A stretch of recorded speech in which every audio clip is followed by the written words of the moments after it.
नमस्कार। आज हम बात कर रहे हैं दंडपाणि की किताब the power of unwavering focus के बारे में। सोचिए, ये किताब असल में हमारे पास मौजूद सबसे पावरफुल टूल यानी हमारे मन के लिए एक तरह का यूजर मैनुअल है। तो चलिए आज इसके कुछ सबसे जरूरी सिद्धांतों को समझने की कोशिश करते हैं। तो एक सवाल से शुरू करते हैं। क्या हो अगर हम हमारा मन है ही नहीं? अजीब लगता है सुनने में, है ना? लेकिन यही एक सवाल हमारी सोच और फोकस करने के तरीके को पूरी तरह से बदलने की ताकत रखता है। तो चलिए किताब के सबसे बड़े रहस्य से पर्दा उठाते हैं। ये वो पहला कदम है जो भटकाव यानी डिस्ट्रैक्शन पर काबू पाने के लिए सबसे ज्यादा जरूरी है। दंडपाणि का जो मूल सिद्धांत है वो बहुत दिलचस्प है। वो कहते हैं कि हमारा मन एक जगह है और हमारी जागरूकता यानी अवेयरनेस उससे बिल्कुल अलग है, जो उस जगह के अंदर घूमती रहती है।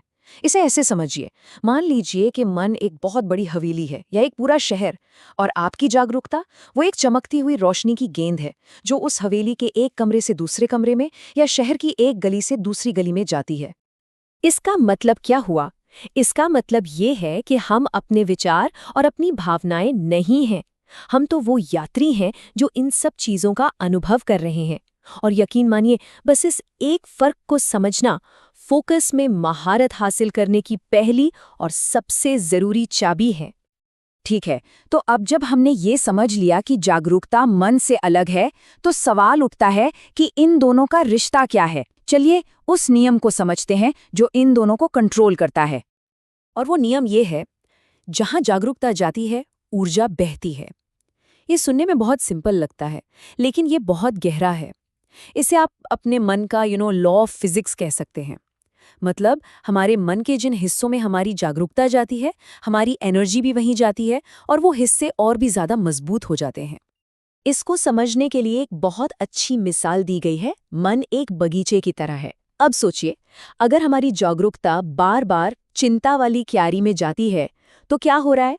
असल में हम उस चिंता के पौधों को पानी दे रहे हैं, और फिर वो पौधे और बड़े और मजबूत होते जाते हैं।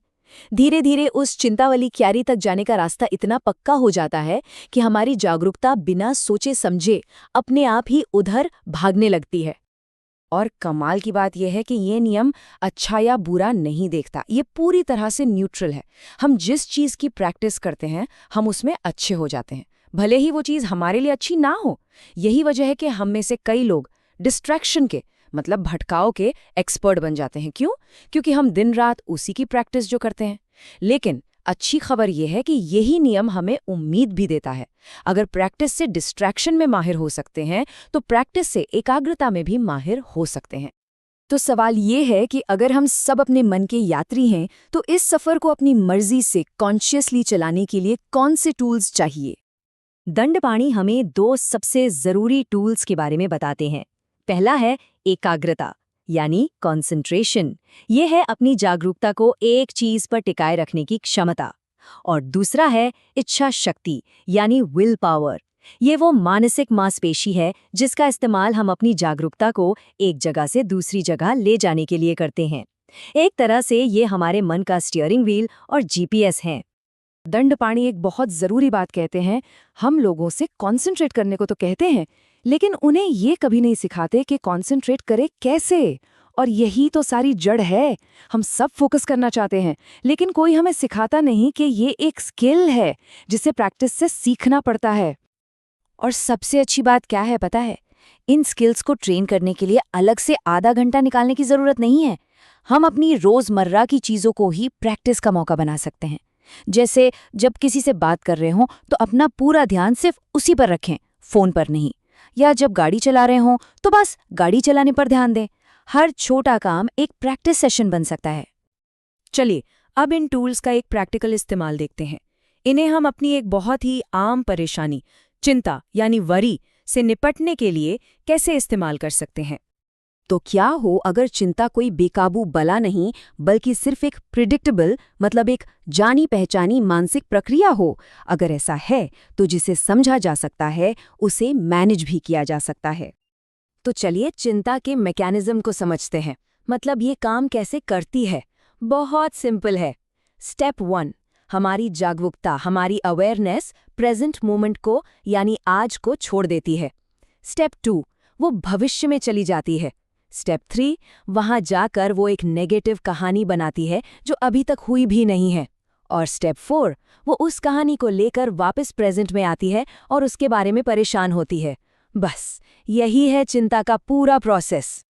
और इसका समाधान वो भी उतना ही सिंपल है और उन्हीं 2 टूल्स में छिपा है जिनके बारे में हमने बात की। जैसे ही पता चले कि जागरूकता भविष्य की ओर भाग रही है, अपनी इच्छा शक्ति, अपनी विल पावर का इस्तेमाल करके उसे वापस प्रेजेंट में ले आएं और फिर अपनी एकाग्रता, अपनी कंसंट्रेशन का इस्तेमाल करके उसे वहीं पे टिकाए रखें। तो अब तक हम ये समझ चुके हैं कि फोकस करना सीखना सिर्फ काम जल्दी खत्म करने या प्रोडक्टिविटी बढ़ाने के बारे में नहीं है। नहीं, इसका मतलब इससे कहीं ज्यादा गहरा और ज्यादा जरूरी है। फोकस की कमी सिर्फ हमारी निजी समस्या नहीं है, इसके असल दुनिया में बहुत बहुत गंभीर नतीजे हो सकते हैं। इसे समझने के लिए एक नंबर देखते हैं, 1.6 मिलियन यानी 16 लाख। ये नंबर है नेशनल सेफ्टी काउंसिल की एक रिपोर्ट का। हर साल लगभग 16 लाख सड़क दुर्घटनाएं सिर्फ इसलिए होती हैं क्योंकि ड्राइवर गाड़ी चलाते वक्त सेल फोन का इस्तेमाल कर रहे थे। ये आंकड़ा हमें दिखाता है कि हमारा ध्यान कहाँ है। ये सिर्फ हमारी नहीं बल्कि दूसरों की जिंदगी और मौत का सवाल भी हो सकता है। ये सिर्फ एक अच्छी आदत नहीं है, ये एक बहुत बड़ी जिम्मेदारी है। और यहीं हम किताब की सबसे खूबसूरत सबक पर आते हैं। दंडपाणी कहते हैं, किसी को अपना पूरा ध्यान देना प्यार और सम्मान जताने का सबसे बड़ा तरीका है जो मैं उन्हें दे सकता हूँ। सोचिए, जब हम किसी को अपना पूरा बिना बटा हुआ ध्यान देते हैं तो हम उन्हें अपना सबसे कीमती तोहफा दे रहे होते हैं, अपनी एनर्जी और अपना वक्त। तो अंत में सवाल बस यही है, हमारी जिंदगी इस बात का नतीजा है कि हम अपनी एनर्जी कहाँ लगाते हैं। तो आज हम सब अपनी ऊर्जा और अपना ध्यान कहाँ लगाने का चुनाव करेंगे।